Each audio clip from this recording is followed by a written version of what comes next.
Judge, this is 22A2CR117, Caldwell versus Karen Reed. Can I have counsel identify themselves, starting with the Commonwealth? Adam Lyle for the Commonwealth. Good morning, Your Honor. Good morning, Your Honor. Laura McLaughlin for the Commonwealth. Good morning, Your Honor. Attorney David Unetti and Attorney Ian Henchy from the Unetti Law Firm on behalf of Karen Reed. Good morning, Your Honor. Alan Jackson on behalf of Karen Reed. Good morning, Your Honor. Elizabeth Little, also on behalf of Karen Reed. Good morning, and good morning, Ms. Reed. Actually, I need 1 second. Sure.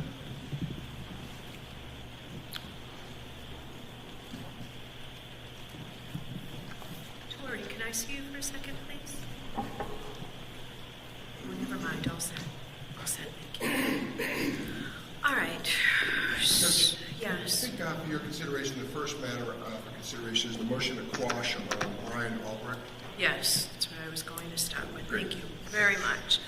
All right, so I would like counsel. Good morning, Your Honor. For the record, Gregory Henning on behalf of Brian Albert. Good morning, Mr. Henning. Good morning. I will hear you. 1 second. I will hear you on your motion. Tell me when you're ready, Your Honor. I'm ready. Okay. Thank you. On Friday of last week, I was notified by defense counsel that they were intending to subpoena Brian Albert for what they described as an evidentiary hearing today. When I got a copy of the subpoena, which I believe was Sunday, I'll have to check on that, but I believe it was Sunday, I filed this motion to quash as timely as I could afterwards, and I believe it was filed on Monday morning or early Monday afternoon. To cut to the chase, the issue that the court has to address here is whether or not the defense can create a new procedure under Massachusetts case law where they are summonsing witnesses to a Rule 17 hearing that they intend to conduct as an evidentiary hearing, even though that's not the protocol that's been set up by the Supreme Judicial Court. The Lampron and Dwyer protocols that have been painstakingly analyzed, as you know from looking at the case law, set out the procedure that's supposed to take place. And that procedure is affidavits filed by the moving party, which has happened, and then the court ruling on those affidavits. What is not contemplated and what would be a violation of the Lampron and Dwyer protocols is for the defense to unilaterally decide that they will convert it to an evidentiary hearing, in essence to circumvent the procedures of Lampron and Dwyer. Because if a third-party record holder could be subpoenaed to appear and give testimony in front of the court when there's a pending Rule 17 motion, that would essentially vacate the significance of the Lampron and Dwyer protocols.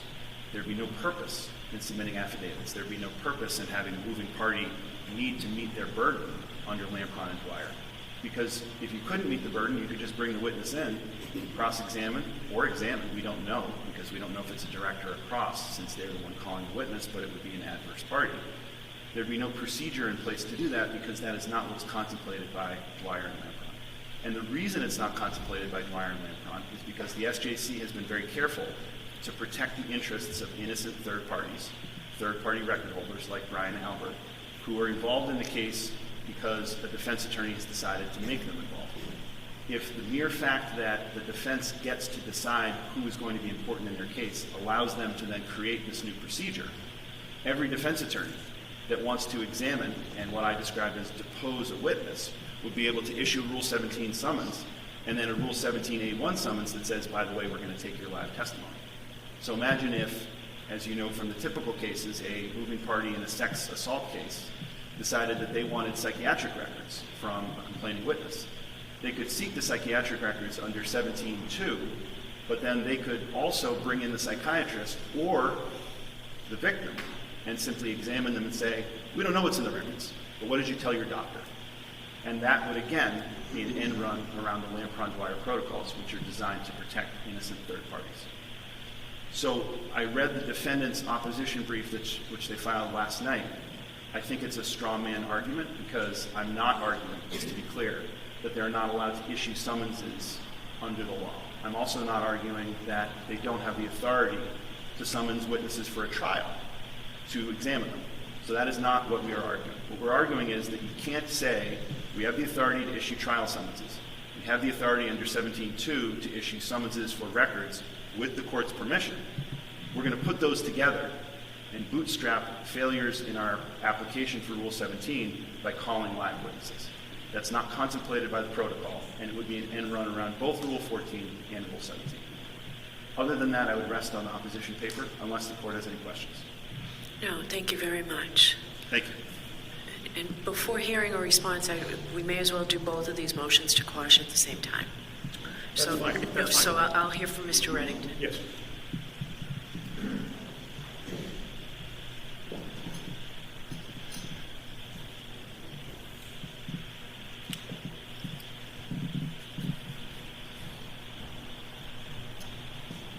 Good morning, Your Honor. Kevin Reddington on behalf of Ms. McCabe. As Your Honor knows, I also filed a motion to quash the subpoena that was received, I believe last week. Your Honor, basically I echo the same argument as Mr. Henning. It's pretty apparent. It's pretty much black letter law. This is a Rule 17 motion. It's really highly unusual for a Rule 17 to devolve into an evidentiary hearing where witnesses are being called and subpoenaed so that they can be basically placed on the witness stand and questioned regarding significant aspects of their memory, recollect what they did, when they did it, why they did it, how they did it, which goes well beyond the concept of the Rule 17. The Rule 17 has already been argued, litigated, denied, raised again before this court. There have been responses to the Rule 17, production of the phone for purposes of the phone analysis and the phone dump. We know that Mr. Jackson has taken care of having that analysis done, as a result of which he now comes to this court summoning live witnesses, which is clearly and unequivocally outside the scope of the parameters of Rule 17. You know, you can have as much entertainment as you want in a motion, and you can entertain the public, but this is not what the goal of a Rule 17 is. You can entertain at the time of a trial. You can present witnesses at the time of a trial. You can cross-examine and confront the witnesses at the time of a trial, not in a Rule 17. The Rule 17, as counsel has argued, is limited to the bare bones, if you will, production of things, as the statute makes reference to, objects that have been indeed produced by Ms. McCabe. She has been cooperating with the government every step of the way. She has provided her testimony as any good citizen would do. She's provided her statements to the police. She's provided her testimony to the grand jury. She's been interviewed a number of occasions by police officers, detectives, the government. She's done everything that she should do and should not be subject to, obviously, a spurious, if you will, summons to put her on that witness stand with the sole purpose and event, hoping to embarrass, hoping to obviously intimidate her as a witness. So I would ask that the court would allow the motion to quash the subpoena, just as Mr. Henning did. All right. Thank you very much. All right. Now I'll hear from Ms. Reed. Thank you, Ron.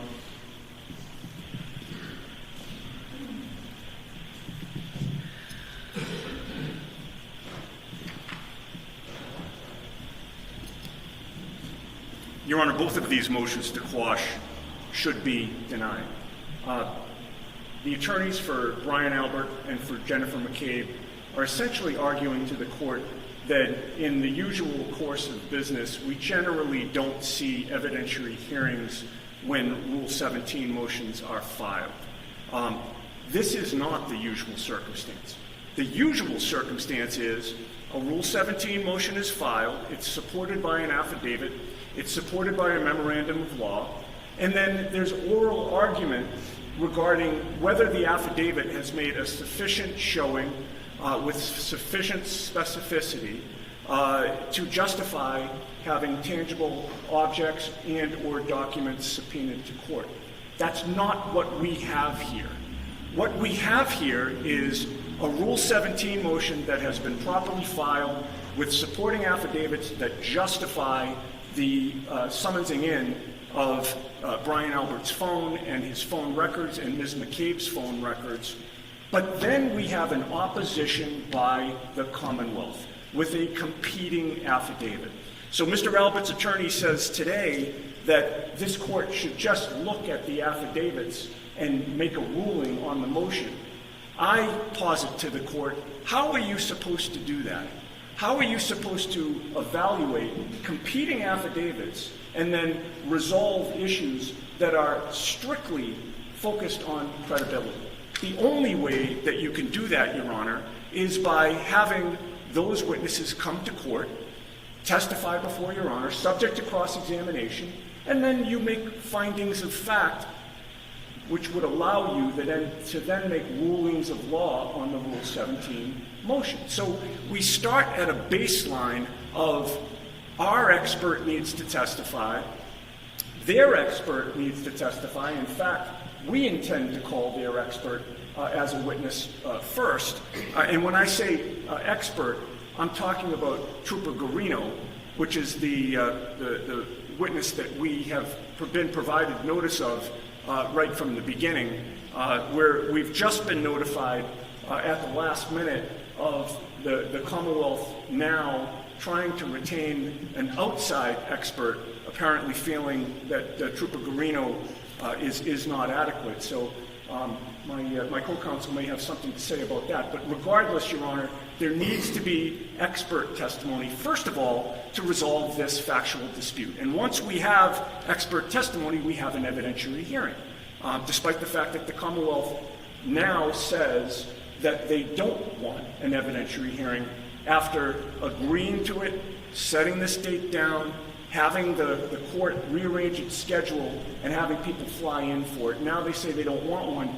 They can't avoid it, because the only way they avoid it is by conceding our affidavit. If they don't concede that affidavit, if they don't concede the factual underpinnings of our Rule 17 motion, then they're asking for an evidentiary hearing, because that's the only way that they contest it.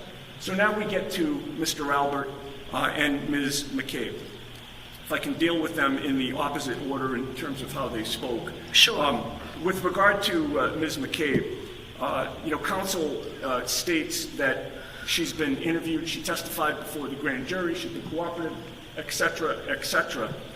The one thing he did not say is whether she's been asked by anybody on the government side, or by anybody, period. Did you Google at 2:27 a.m. in the morning, 3.5 hours before anybody supposedly knew that John O'Keefe was lying on the lawn of Brian Albert's house, did you Google how long to die in the cold? Nobody has asked her that. There can be no more relevant question with regard to our Rule 17 motion.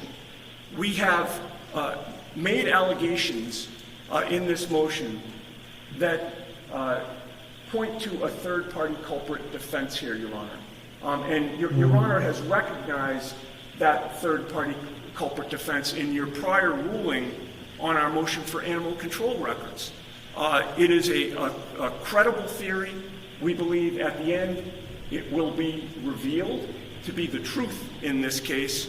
And in order to pursue that theory, ultimately, after the evidentiary hearing, we'll be arguing that we need Brian Albert's phone, which is both relevant and material. But again, that will be an argument for a later time to be made by my co-counsel. So now we're at the stage where we need to prove the factual underpinnings of our motion. And part of the reason why this is not a motion to reconsider any prior ruling that the court made, it's a brand new motion, that's because we have brand new information. Since we filed the last motion, we've had the opportunity to go through Ms. McCabe's phone. We've seen that Google search. We've seen all the deletions that she's made.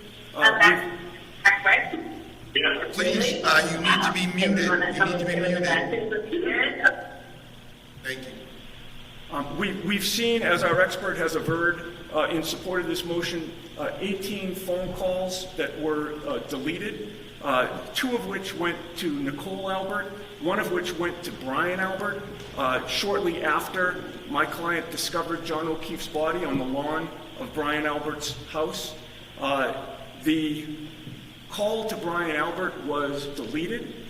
Ms. McCabe, we have averred with specificity, took a screenshot of Brian Albert's contact information, which would lead you to believe that she's sending it to somebody, but then she deleted that screenshot later in the day.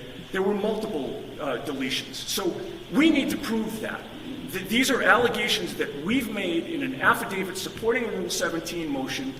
The Commonwealth has contested it, and now the Commonwealth is taking the position And Ms. McCabe's attorney has taken the position that, oh, okay, we're contesting that this ever happened. My client's innocent. She was just cooperating with the government. And yet, we don't want you to ask her any questions about it. She possesses that information. She has relevant and material information about what was on her phone or not on her phone, what she did or didn't do, and that all contributes to our basis to ultimately get Brian Albert's phone. With regard to Brian Albert's attorney's argument that we don't know what's in his phone, and we are just on a fishing expedition, that couldn't be further than from the truth. Ms. McCabe's phone has revealed the contact that she had with Brian Albert. We know that there are going to be records of that call that she made to him that she deleted from her phone. We know from the remainder of the evidence, including the evidence that John O'Keefe took 80 steps and climbed 3 floors, which we averse proves that he went inside that house. We have... Okay, are you beyond the motion to quash right now and arguing the substance of the motion? Well, I guess the reason I'm bringing this up, Your Honor, is that he possesses testimony and evidence that is relevant and material to our Rule 17 motion. They're trying to quash his testimony, saying that we're harassing him or that we're being oppressive. We're not. We're just looking for the information that he has that will either confirm or contradict their expert or our expert or both. So, again, this is not a fishing expedition by any means. These witnesses possess relevant and material information. This court should order that they stand to testify pursuant to the subpoenas that were duly and properly served upon them, and we would ask you to deny the motions to quash. All right, thank you.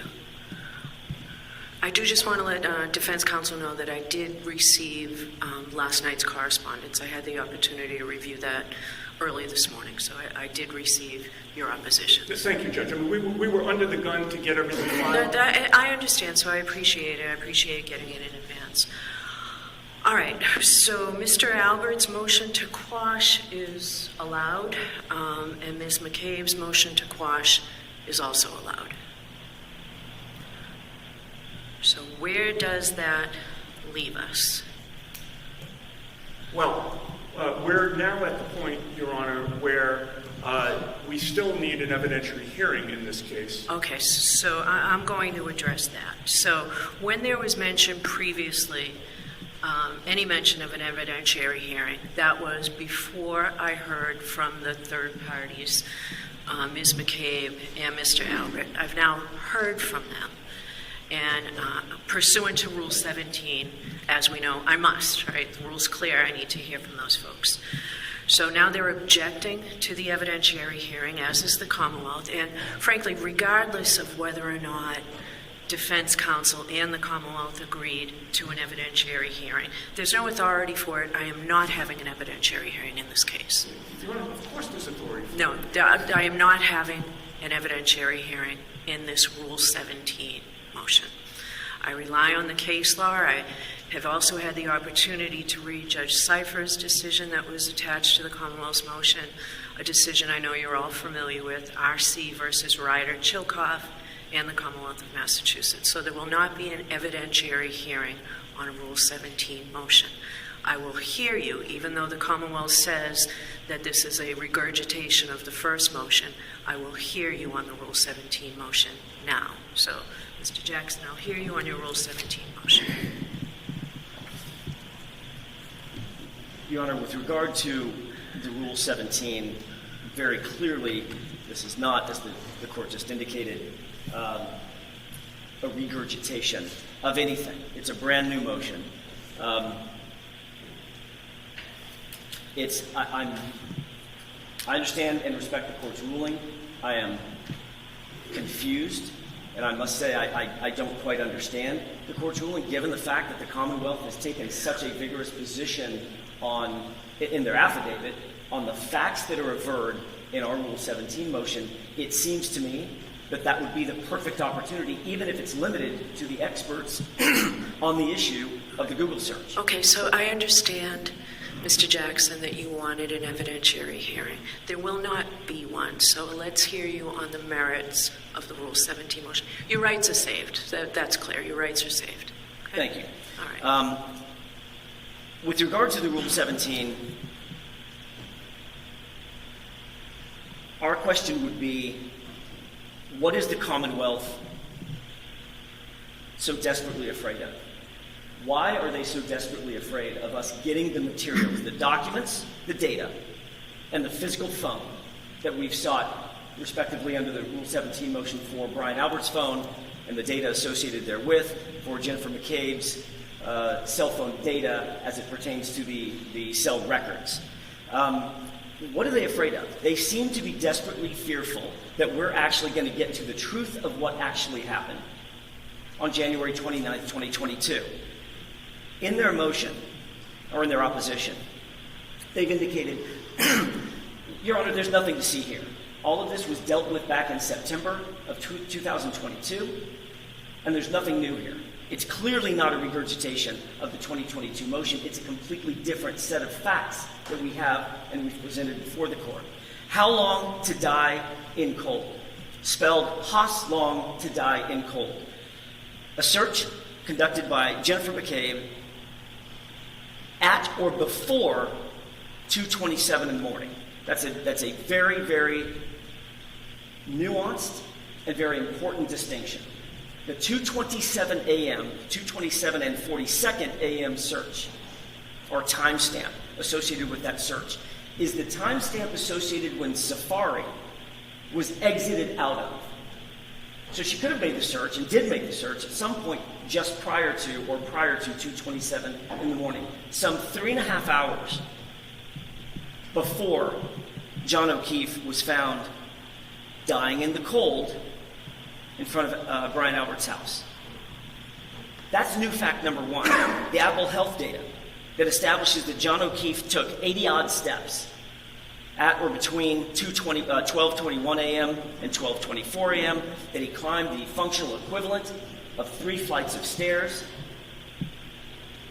Fact number two. Fact number three is John O'Keefe's phone pinged at or near the location of Brian Albert's house. That's not a coincidence that Brian Albert has 3 floors in his home, or did at the time. John O'Keefe's injuries, the injuries to his arm. Although those were mentioned in September of 2022, we didn't have Dr. Sheridan's report. This court has already opined on the relevance of Dr. Sheridan's report and his opinions and conclusions. That's new evidence. It establishes unequivocally that given the fact that those are dog bite, dog scratches, and those occurred at or near the time of his death, that means that those scratches occurred inside the house. Those bites occurred inside the house. Those injuries occurred inside the house. The dog was, according to Mr. Albert's own testimony, the dog was never outside the house. He was never in the front yard. Additional new information. 7 separate phone calls from Jennifer McCabe's phone to Brian Albert. Counsel had made a very bold statement.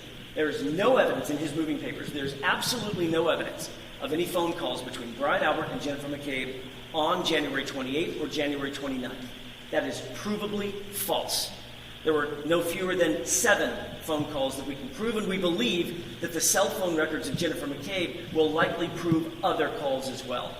The court has to understand, I think, and it's important to understand, not only do we have information that she deleted materials from her phone that we can find that are deleted in the Celebrite extraction, the Axiom extraction, the ART-X2 extraction, the Belkasoft extraction, the Sanderson extraction. Those are all different tools that our expert has used that established every one of these calls were made. There were also deletions that we can't account for. What do I mean by that? Other people's phones. There was another call made to Julie Albert. She testified to a call having been received from Jennifer McCabe to Julie Albert. She testified to that, and there is no data in the Celebrite extraction in Jennifer McCabe's phone to support that. That means that call was deleted and not found. Where would we find that verification? In Jennifer McCabe's cell phone records. There was a call made apparently to, or communication made to, Karen Reed's phone. We know that to be a fact. It came from Jennifer McCabe's phone. That also was not recovered in the Celebrite extraction. Where would that where would that call or communication be verified? In Jennifer McCabe's cell phone records. The screenshot of Brian Albert, that's Brian Albert's contact information. We know that there was a screenshot taken on Jennifer McCabe's phone of his contact information. There's only one reasonable explanation for why she would take a screenshot of Brian Albert's contact information, and that would be to conveniently share that contact information with another person. We know the first half of that the screenshot was taken and deleted. We don't know the second half. But this information would reveal it, and we're trying to verify that. Again, this is all new information that was unknown to the defense in or around September of 2022 when we filed our first motion. This is very much not a motion to reconsider. It's a completely new motion for summonses pursuant to Rule 17. The Commonwealth has disputed nearly every one of the facts that I've presented this morning, and nearly every one of the facts that has been presented in the attached application. In doing so, the prosecution has clearly created the issues that have to now be resolved by the court. The court has the competing affidavits. I believe that we have made a valid showing of relevance, materiality. We have to have the information in order to propound and present the third-party culpability defense, which the court noted in its ruling on the Rule 17 motion associated with the dog records, the animal control records. That's exactly what we're trying to do in furtherance of that with relation to Brian Albert's phone and the data associated therewith, Jennifer McCabe's phone, which we already have, and the concomitant information surrounding that phone, which would be her cell phone records. We know that the cell phone is not complete. Her records would be more complete and paint a more complete picture. We know that Brian Albert, and by the way, there's nothing close to a fishing expedition in this case, which is that's the safe harbor that counsel constantly runs to when they don't have anything else to argue. Oh, no, you can't let the defense actually propound their theory of liability, their third-party culpability theory of liability. We don't want them to be able to go there because it's just fishing. Well, the twist under Massachusetts law is that we don't know what we don't know. That's true. But we have a good faith belief that information relevant and material to our defense of third-party culpability, third-party liability, is in the phone and is on the records, in Brian Albert's phone and Jennifer McCabe's records. And that's why we've asked for these things. We have not made this overly broad. It's highly tailored. It's highly narrowed. And all due respect to counsel's suggestion that witnesses are being harassed, we didn't pick these witnesses. We didn't pick any of these witnesses. The Commonwealth picked the witnesses. The Commonwealth chose to move forward with the allegations against Karen Reed, and the facts of the case chose the witnesses. We didn't pick Brian Albert out of the hat. It was Brian Albert's house. He was one of the last people to see John O'Keefe alive. It was Brian Albert's yard in which John O'Keefe died that morning. It was Brian Albert that Jen McCabe was talking to throughout the day on the 29th. 7 different calls that we're aware of, at least one of which she tried to delete as she tried to sanitize her phone before turning it over to the police. These are witnesses that are highly relevant and highly material to our production of evidence in furtherance of a third-party culpability defense to which Ms. Reed is richly entitled.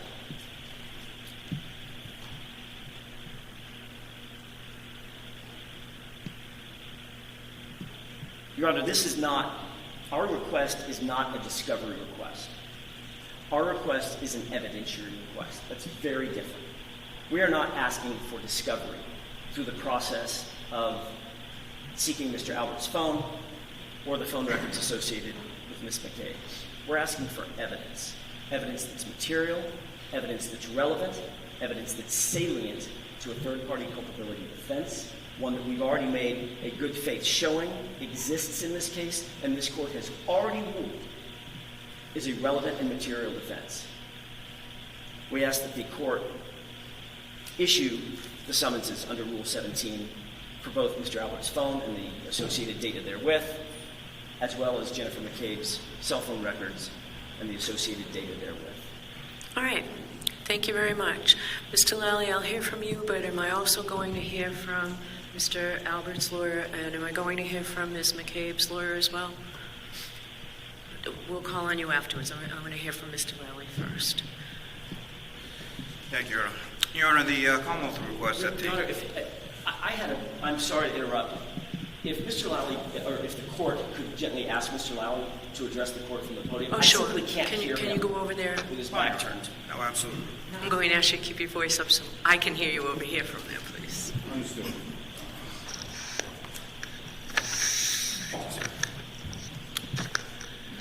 Your Honor, the Commonwealth requests that the defendant's Rule 17 motion be denied. This isn't a situation where the Commonwealth is afraid of evidence being produced or desperately afraid, as I believe as it was just characterized. It's simply that counsel and the defendant need to comply with the rules and need to actually state actual facts and actual evidence as opposed to the fanciful fact section that's been submitted to the court. This case does not, as counsel suggests or states pretty plainly, hinge solely upon the testimony of Ms. McCabe.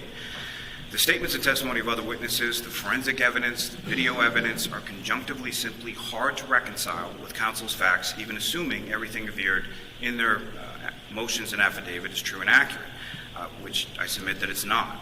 The predominant amount of statements made by the defendant to this witness, being Ms. McCabe, were made by the defendant in the presence of additional witnesses, which is conspicuously absent from counsel's recitation of those facts.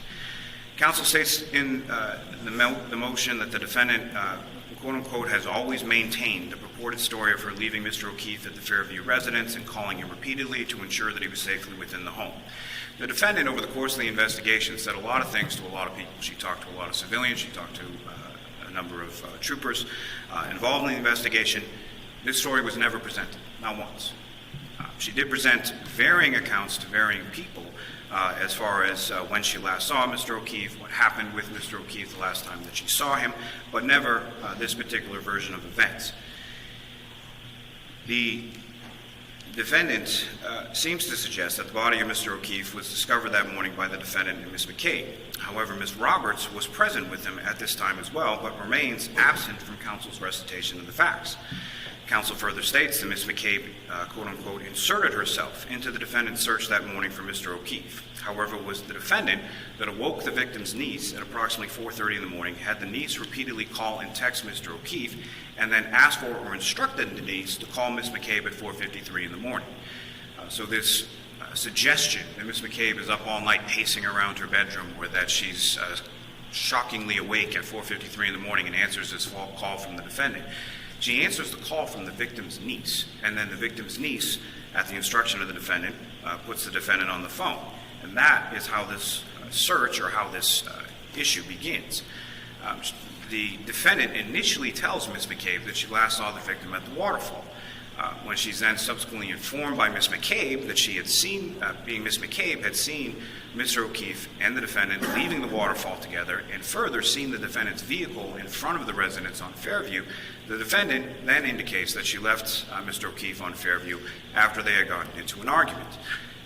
These aren't just statements that Ms. McCabe testified to. These are statements that the niece overheard while Ms. Reed was talking to Ms. McCabe on the phone. She provided an interview, a sane interview, due to her age, and indicated and corroborated those statements Ms. McCabe attributed to the defendant.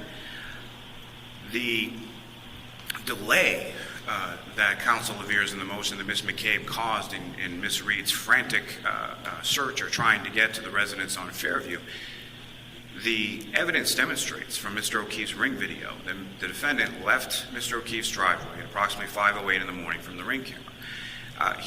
She does not arrive for approximately half an hour later at Ms. McCabe's home. And the information from her phone and the information from the video from the Camden Public Library and from the temple indicate that during that time frame she travels towards the waterfall. She travels in the direction of the Fairview residence.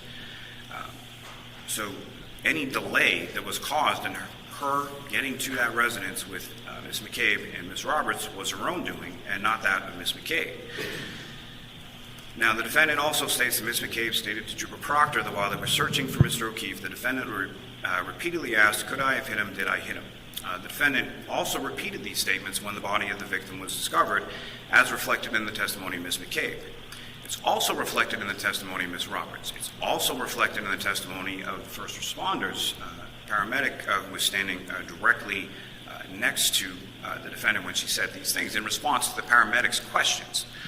The further statements that Ms. McCabe attributes to the defendant while they're driving around were also corroborated by Ms. Roberts because Ms. Roberts is on the phone with them on a Bluetooth while Ms. Roberts is driving her vehicle and Ms. McCabe is driving Ms. Reed's vehicle from Ms. McCabe's house back to Mr. O'Keefe's house.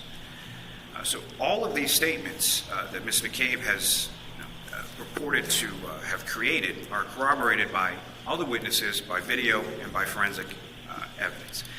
The new revelations or the new evidence that Counsel Veers was withheld from the defense that Mr. Green has apparently uncovered is specious at best.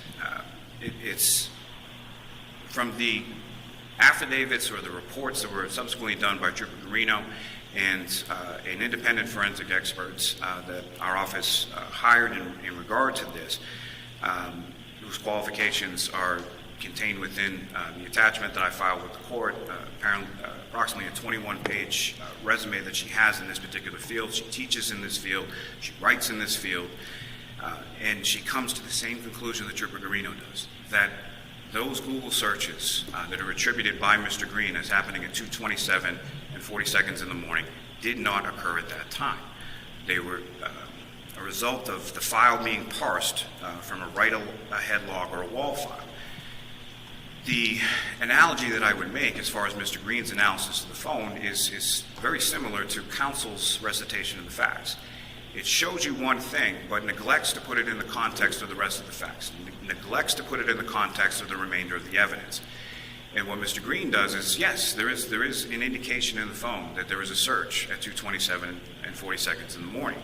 However, if you look behind that data as to when that entry was actually created, it's 6:23 a.m. and 6:24 a.m., which is while Ms. McCabe is on the scene in front of the Fairview residence with the defendant, conducting that Google search in response to the defendant's request to conduct that Google search, or to Google hypothermia or something to that effect.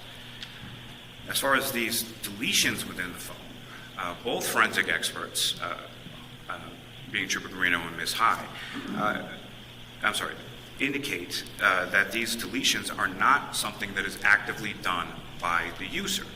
So to simply say, oh, this information was deleted from the phone is not an indication that Ms. McCabe deleted that information from the phone. It's something that happens as data is stored, as data is set aside to such things as this wall file. There is a search at 2:27 and 40 seconds in the morning, and it's in relation to Ozone basketball. Now, Ms. McCabe also testified that the night before going to the waterfall, her and her husband had gone to one of her daughter's high school basketball games. She indicated that her girls play basketball, girls play sports. She's checking scores, she's checking standings, she's checking stories about her child's basketball game at 2:27 in the morning. And essentially, the best way that I can describe it is this. If you were to open up the Safari app on your cell phone, and you engage the Google website and you do a Google search, then you close that Safari tab, the Safari application, you put the phone down on the desk for 6 hours. You pick up the phone again after that time has elapsed. You go back to the same Safari tab, and you go back without creating a new tab or a new website, you go back and do a subsequent Google search. That subsequent Google search that you're doing at, say, 6 p.m. is going to reflect in the phone as being done when the website was first visited, when Google was first visited, that's 6 hours before. That is what happened in this particular case, and it's borne out throughout the affidavits and reports from the various forensic experts in relation to that. Now, as far as the phone calls to the Alberts from in front of the house, yes, there are phone calls reflected in the phone. There is no deletion of Mr. Brian Albert's contact information from within the phone. It's still in the phone. It was in the phone when Trooper Garino did the extraction on May 4th of 2022. It's still in the phone now. The phone calls, I think, are perfectly sort of understandable in the sense that Miss McCabe is in front of her sister's home, finds her friend lying on his back, struggling for his life, and she makes a phone call to her sister. The phone calls' durations, they do list as answered, but so do calls when they go to voicemail. They list in the phone as answered. And the duration of the calls, I think, is telling, in that the first call at 6:07 and 42 seconds lasts for a duration of 9 seconds. The second call at 6:08 and 17 seconds, which also lists as answered, lasts for a duration of 7 seconds. These are calls that are going to voicemail. And then subsequent to that, at 6:23, Ms. McCabe makes a phone call to Brian Albert, which lists as unanswered. The last, as far as the health data, I don't want to keep reiterating this. I spoke about it in the last court date, but the health data for Mr. O'Keefe's phone has him taking 133 steps at 8:08 in the morning, 68 steps at 8:25 in the morning, 87 steps at 7:57 in the morning, 81 steps at 11:06 in the morning, 109 steps at 11:18 in the morning, and then 46 steps at 11:56 in the morning. The issue with that, as far as being able to rely on any of that data for anything whatsoever, is that Mr. O'Keefe was pronounced deceased at the Good Samaritan Hospital at 7:50 in the morning. So all of these steps, all of these feet, all of these things that he is traveling are after he has passed away. Furthermore, as far as the 3 floors going up and down within the house, in Trooper Garino's report, he details as far as looking a little bit deeper, a little bit more than just, the phone or the health data indicates that he went up or down 3 flights of stairs. What it also indicates from Mr. O'Keefe's phone, from the GPS information, is that he did a Waze search because he had never been to 34 Fairview Road before. He does a Waze search to try to locate it. Now, that GPS information from his phone has, at the same time that he's going up and down 3 flights of stairs, he's more than a half mile away from the residence at that particular time. It also gives speed. He's traveling at a certain distance, meters per second, that's encapsulated within Trooper Garino's report as well. None of that health data is even remotely accurate. Now, furthermore, there is a supplemental report, which I filed as an attachment to the Commonwealth's opposition that Trooper Garino conducted in regard to certain measurements and GPS locations from Mr. O'Keefe's phone. And what they show is sort of concentric circles as far as the distance that the person could have traveled from that in those specific time frames. And essentially what it boils down to is there is a total of 3 seconds. 3 seconds in the entire time that Mr. O'Keefe is in the area of 34 Fairview Road that any of those concentric circles even touch the house of 34 Fairview Road. And following immediately from those 3 seconds, the circles are able to then be condensed and more accurate information is generated in relation to putting him exactly where he was found at 6 o'clock the next morning by Ms. McCabe, the defendant, and Ms. Roberts. And again, another statement attributed to Ms. McCabe is that Ms. Reed was the only one who could see in the blizzard conditions, which I know the court has reviewed in relation to Officer Sharaf's cruiser camera footage of his approach and arrival at the scene, which is almost around the same time as the 3 ladies would have been approaching 34 Fairview. But the point being, again, is a statement that Ms. McCabe is, the only one who said that the defendant said this, or the only one who describes this reaction by the defendant as being the only one who could see Mr. O'Keefe laying in the snow, covered in snow from that distance in the dark in a blizzard. But unlike in the recitation of counsel's facts, Ms. Roberts, who was in the vehicle, says the exact same thing as Ms. McCabe. And I think one of the other things to note is that these 2 women, as far as Ms. McCabe and Ms. Roberts, essentially barely know each other at this particular point. So how they are related to this case and how they are related to Mr. O'Keefe is Mr. O'Keefe cared for his niece and his nephew. Now, Ms. Roberts has a son around the same age as Mr. O'Keefe's nephew. They both Ms. Roberts and Mr. O'Keefe grew up in Braintree, knew each other in that regard. Now, Ms. McCabe has a daughter and lived in the general vicinity initially where Mr. O'Keefe lived when he took over care of those children. And his niece is around the same age as one of Ms. McCabe's daughters. Different ages, different genders, different kids. They barely knew each other before this day. And now they're sort of inextricably linked going forward based on their shared experience of being called and told different stories by the defendant on this particular day and taken on this ride along to discover Mr. O'Keefe's body. What I would say, Your Honor, is the revelations from the forensic expert from Mr. Green, which is the only thing even closely approximating new information from the prior Rule 17 motion that was denied in relation to this, they're specious at best. None of that information, based on the further, it's similar to the arguments that are made in relation to the facts by counsel. If you take one piece of evidence, you divorce it from context, and you don't provide any sort of contextualization of what that means within the whole of some of its parts. And the same thing is being done as far as the affidavit from the forensic expert is taking this thing and saying, oh, well, there's a search and it's deleted. But if you look at the search and you look at what deleted means, it doesn't mean what counsel says it means. It doesn't mean what counsel purports it to be. And for those reasons, I would ask that the motion be denied. All right. We'll hear from Mr. Albert's counsel first, and then I'm going to let you speak again, Mr. Jackson. Thank you, Your Honor.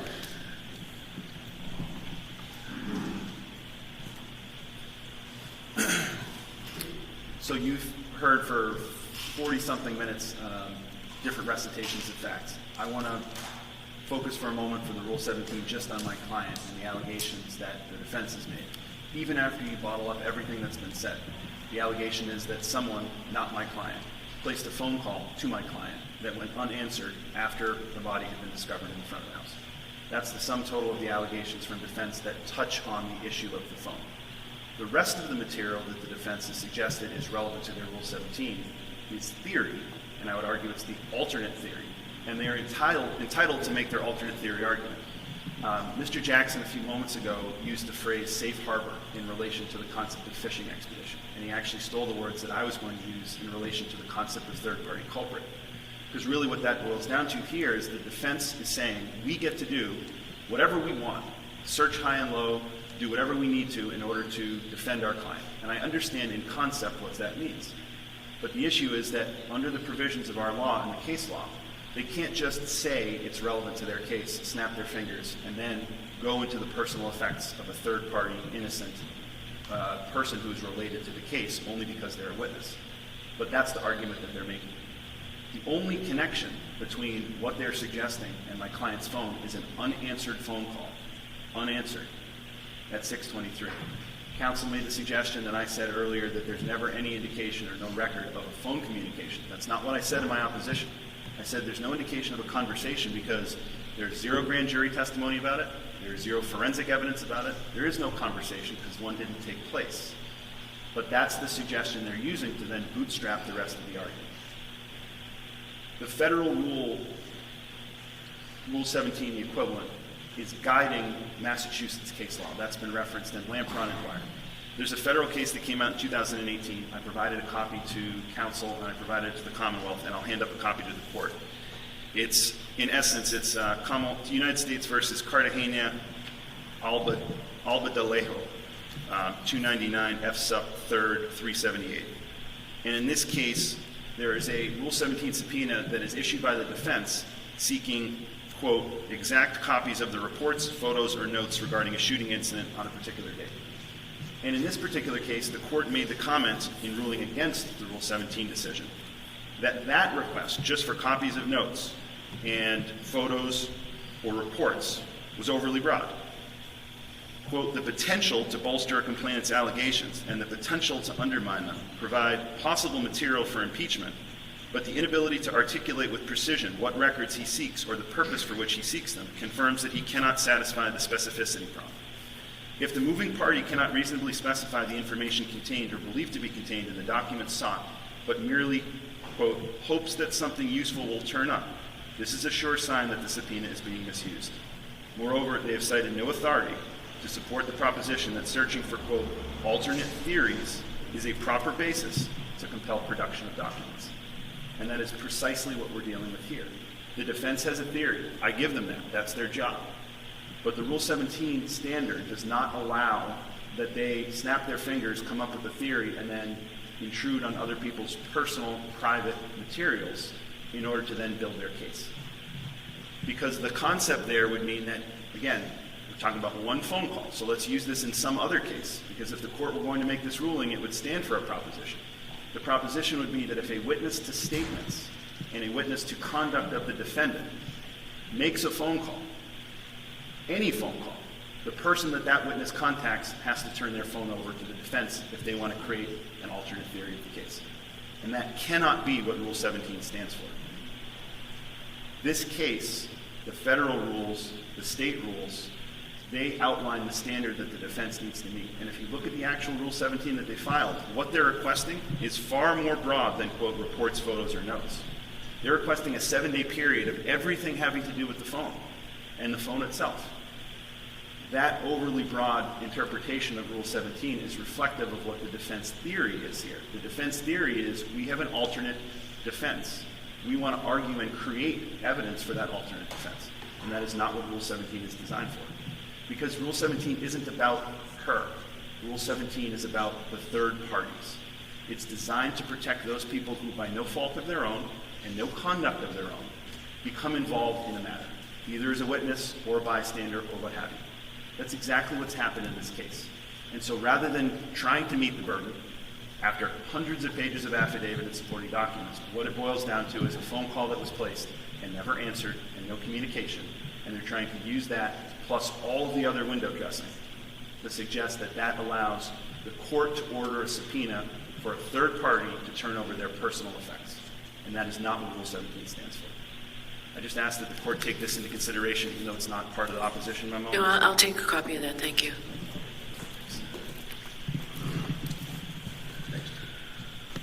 Thanks, Jim. All right, Mr. Jackson, I'll let you respond after that. Mr. Reddington, if there's anything you want to say, I'll let you say it. You know, I did that in the case of my right-hand sister, and I had clearly was discretion on this portion of the motion, so there is the right to All right, thank you very much. All right, Mr. Jackson, so go ahead and I'll hear you. Thank you, Your Honor. With regard to the Commonwealth's argument, taking those in order, to reuse the same word that's been used and probably beaten to a pulp today, talk about a regurgitation of the same tired, factually incorrect theory. That's exactly what you heard today, was exactly what Mr. Lally has been reciting. He literally read it from a paper that he's clearly had for some time. It's the exact recitation of the same facts that he's used over and over and over, and they are factually incorrect. He indicates none of the facts that we've cited in our moving papers are supported by any evidence. That's absolutely incorrect. That's absolutely incorrect. For instance, Jennifer McCabe. He said Jennifer McCabe was not up all night. There's no evidence whatsoever that Jennifer McCabe was up all night, except for her Apple Health data, which shows that she was up all night. We didn't make that data up. That data came right from a cell phone extraction that was conducted in no small part by their own expert, and then reconducted by our own expert. How about the fact that she was actually on the phone searching? The Safari data establishes that not only was she up all night, but that the phone and Safari was being manipulated during those times at 2 o'clock, 3 o'clock in the morning. These are unassailable facts, unassailable data, directly from the Celebrite extraction. These aren't, as Mr. Lally likes to say, fanciful facts. He's got that written down somewhere, obviously. He said that at just about every hearing. There's nothing fanciful about any of the facts that we've submitted and have supported with affidavits and evidence.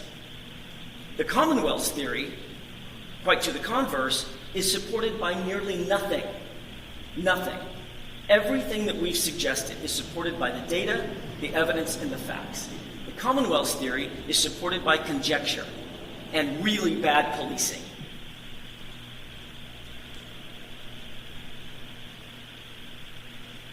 Almost unbelievably and very troubling as an officer of the court, Mr. Lally provides a brand spanking new expert yesterday. We didn't have any of the information concerning this new expert. Quite frankly, I haven't even committed her name to memory yet. I don't even know it. It's Jessica. Hyde, Hyde. First time I've ever heard of Jessica Hyde was yesterday while I was on the plane on my way here. That's when we received that information. And lo and behold, Mr. Lally springs that on us today and starts reciting her factual conclusions and opinions. That is wildly inappropriate, wildly unfair. We haven't had an opportunity to look at her report, to review it in detail, to have our expert compare his notes to her report. What I will tell you is that what Mr. Lally said about her report is not quite true. He didn't quite get that right either. What she actually said is why the timestamp is listing the time of 2:27 and 40 seconds in the morning is unknown. Her words, not my words. That's what she said about the timestamp. That her conclusion is the reason for the definitive timestamp is unknown to her.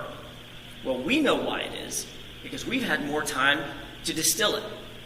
There's something, and I'll take this opportunity since Mr. Lally brought it up and tried to explain what his theory, an incorrect theory of the timestamp is. I'll take a minute to explain what the actual true facts are.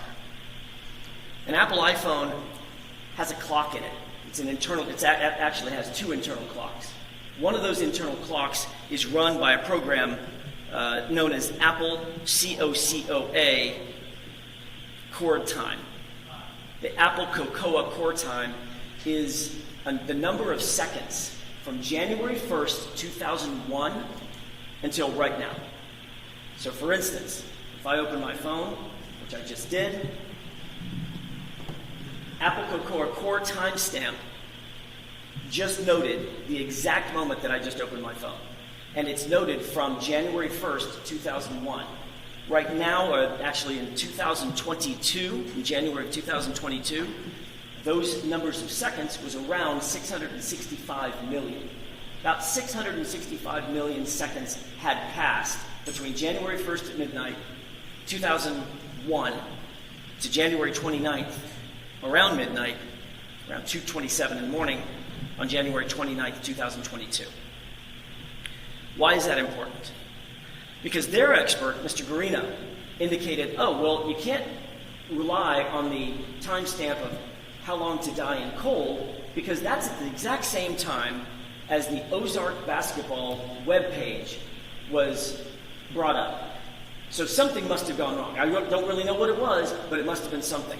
Well, what we would do, had we had an opportunity to cross-examine Mr. Guarino, is perhaps explain to him that which he doesn't know, which is the following.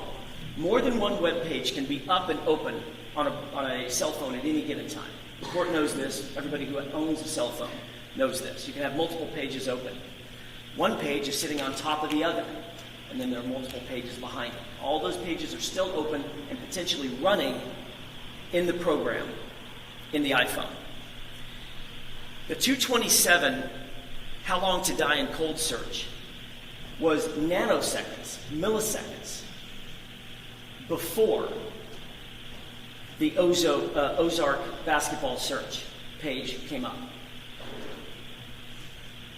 How did Apple Cocoa core time relate those two events, those two artifacts on the phone? It happened like this. At some point, she searched, used her thumbs. The Apple iPhone doesn't coordinate the timestamp for when she's using her thumbs. People type faster, people type slower. It coordinates when someone exits out of a search. In other words, when you close that web page. She obviously Google searched how long to die in cold. We know that because we found the search. The deletion was not the deletion of the search, it was the deletion of the page. And as soon as that page was deleted, the other page behind it, Ozark basketball, was immediately populated. And when I say immediately, not at the same time, nanoseconds behind it. We actually have the nanoseconds. It's 5 digits beyond the decimal point. We know exactly how that happened and why it happened. And Rick Green, our expert, has verified that, not through 1, not through 2, but 5 different tools, establishing exactly how long that it took for the Ozark page to populate behind the How Long to Die in Cold page once Jennifer McCabe exited out of that page, if that makes sense. So we know that she was Googling How Long to Die in Cold at minimum, 3 hours before John O'Keefe's body was ever found. This is not some anomaly. It's not a question. It's not, as their new expert says, unknown why the Google search took place, or the timestamp is what it is at 2:27:40. We actually know. Rick Green knows. His colleagues know. And the scientific community knows.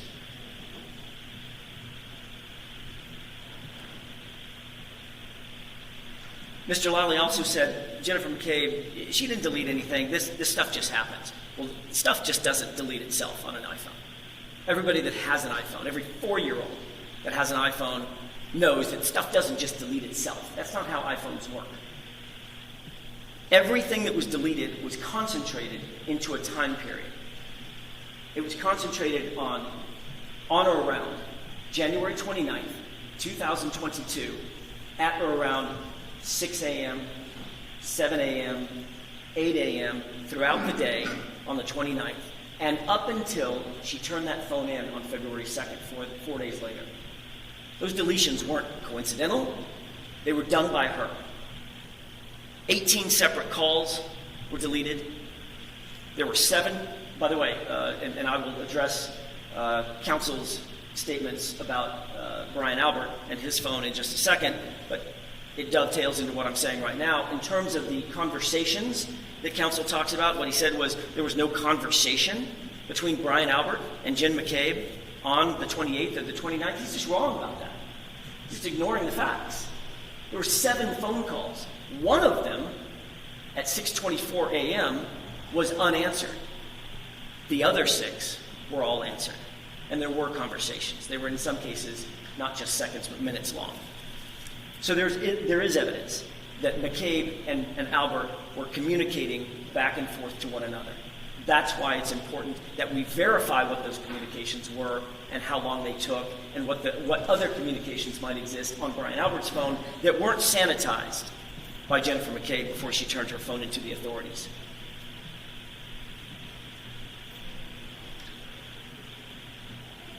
There were also phone calls, not to Brian Albert, but to Nicole Albert at 6:07 and 6:08 in the morning that lasted, 6:03 and 6:04 in the morning that lasted 9 seconds and 7 seconds respectively. Those calls were answered. Brian Albert's call wasn't answered. But previous to that call that Brian Albert ignored, there were 2 calls to his wife who would be sleeping next to him at that time. Now, 9 seconds and 7 seconds isn't very long. It's not long enough to say, oh my God, you guys get up, hurry out here.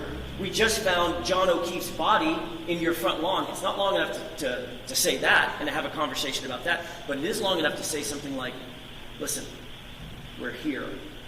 Don't come outside. It is long enough for that.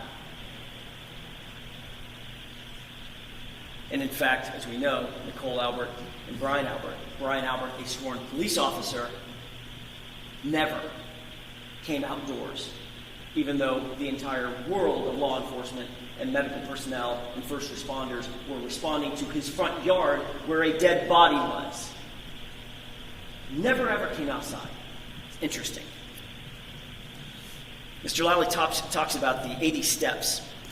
He said this at the last hearing, and he said it again, he reiterated it again at this hearing, in terms of John O'Keefe's Apple Health data, trying to throw sort of this murky explanation into the mix that the steps actually occurred after he was already pronounced dead. There are obviously, his expert found him, our expert found him, there are data that suggests that steps were taken with that phone after John O'Keefe was pronounced dead. Those aren't Those aren't incorrect data. That was incorrect policing. It was sloppy policing. Those aren't John O'Keefe's steps. He was laying in a hospital on his way to a morgue. God rest his soul. Those were Michael Proctor's steps. He clearly stuck John O'Keefe's phone in his pocket and started walking around. He didn't secure the phone properly, so the phone was still recording data. It doesn't know whose pocket it's in. So the steps that were after John O'Keefe was dead doesn't mean that the steps were incorrect or it's unreliable data. It means that it was in a different person's possession, Michael Proctor's possession. And that's his fault. Like I said, he just didn't secure the phone. With regard to Kerry Roberts, Mr. Lowley just makes this pronouncement, as the Commonwealth is wont to do, just these factual pronouncements with no fact to support it. Kerry Roberts and Jennifer McCabe, quote, barely knew each other. You know, we have 15 phone calls. 15 phone calls on the 29th between Jennifer McCabe and Kerry Roberts. Barely knew each other? If that's true, they got to know each other real quick. With regard to the statements made by counsel on behalf of Mr. Albert, again, he indicates that no conversation. What I said in my papers, Your Honor, was there was no conversation, no evidence of any conversation between Brian Albert and Jennifer McCabe. Therefore, there was one unanswered call. That's all you should look at. Everything else is just cannon fodder. Just ignore it. How about the other 7 calls that were made and answered on January 29th between Jennifer McCabe and Brian Albert? He indicates that we lack specificity in our request. Your Honor, I have nary seen a more specific request ever. We have narrowed our request down to only communications and location data for Brian Albert's phone, and only for the time period between January 29th and February 5th. It couldn't be more narrow. It couldn't be more of a specific request. We're not asking for a free-for-all search of his phone. We're looking for communications and location data only, and only for the time period relevant to his involvement in this case. One of the things that counsel suggests is that the defense is entitled to put on whatever defense they want. We can have a third-party culpability if we wish. But we're not allowed to just go and pick and choose and just throw a dart and pick someone out randomly to invade their privacy. Well, first of all, we're not invading anybody's privacy. We're defending someone accused of murder. And we didn't just pick randomly. Brian McCabe is the owner of the home in front of on whose property a Boston police officer took his last breath. He was murdered and lay in that front yard of Brian Albert's house. Brian Albert is the owner of that house, and he was one of the last people to see John O'Keefe alive. Literally, with him just minutes before his death. Minutes before his death. He owns a home with 3 stories. We have evidence that just before his death, John O'Keefe took steps suggesting 3 stories, up or down. We don't know which. He owns a dog. We have specific evidence. Talk about specificity. Specific evidence from one of the country's leading pathologists indicating that John O'Keefe's arm was mauled by a dog. Brian Albert's dog was a 90-pound German Shepherd. Oh, and by the way, Brian Albert made sure to get rid of that dog in the months following John O'Keefe's death. After that dog had literally been with the family for some 7 or 8 years, or 6 or 8 years. The person that found the body along with my client, Jennifer McCabe, was frantically calling into the home, within minutes of finding the body. Those calls were later deleted.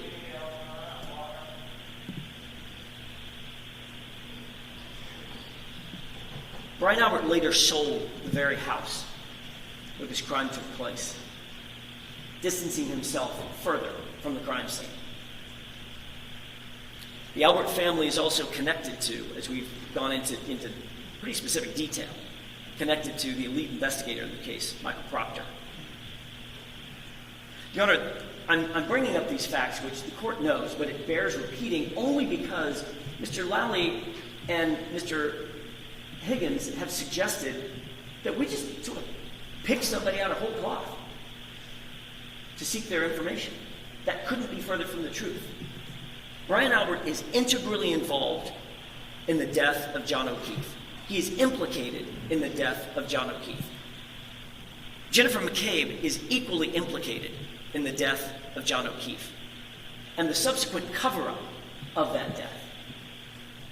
We are entitled to defend our client. It couldn't be more specific, our request. It couldn't be more narrowly tailored.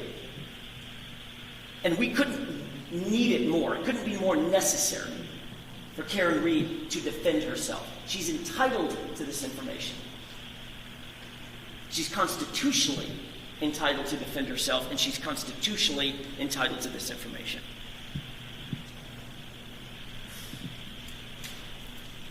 Your Honor, there's no question that we have sought to and have successfully narrowly tailored our request. To the court's satisfaction, we are not on a fishing expedition. We have sought very narrow data from Brian Albert's phone. We have sought very narrow data from Jennifer McCabe's cell phone records. We're entitled to that data. We're entitled to verify that which we know to be true. We can't just walk into court, Your Honor, at a trial and start spewing things that we think might be true. We know them to be true. We have to have evidence to back those statements up. You know for sure that the Commonwealth is going to say, if we don't get these data, where's the evidence, folks? I can see him standing in front of a jury right now. Where's the evidence? Sounds to me like the defense is on this fanciful journey, trying to convince you of facts that they can't prove. We need to prove it. We have the ability to prove these facts. And that's why we're asking for these products, these things, and these records. Okay. I'll submit. Thank you very much. Mr. Lally, any brief response? No, Your Honor. Mr. Henning, any brief response? All right. Thank you very much. Jim, I think we need a next date. We do. Something in July. We're going to file further motions. I'll take this under advisement. Do you want to have a pretrial hearing? Do you want to do a scheduling conference? Something in July. And it can be done by Zoom, Mr. Jackson? I'm sorry, Your Honor. It can be done by Zoom. I know I told you before, you don't need to always come out here. Good. Zoom. Thank you for that. May I have just a moment to consult Sure. my calendar?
If September's better for you, we can do that. I'd really like to do it in July. if Okay, so possible. let's do it.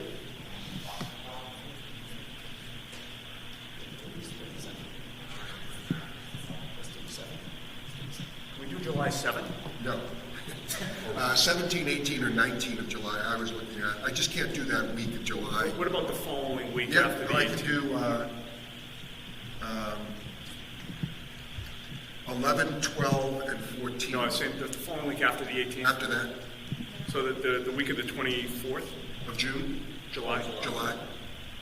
Yep, just not the 27th.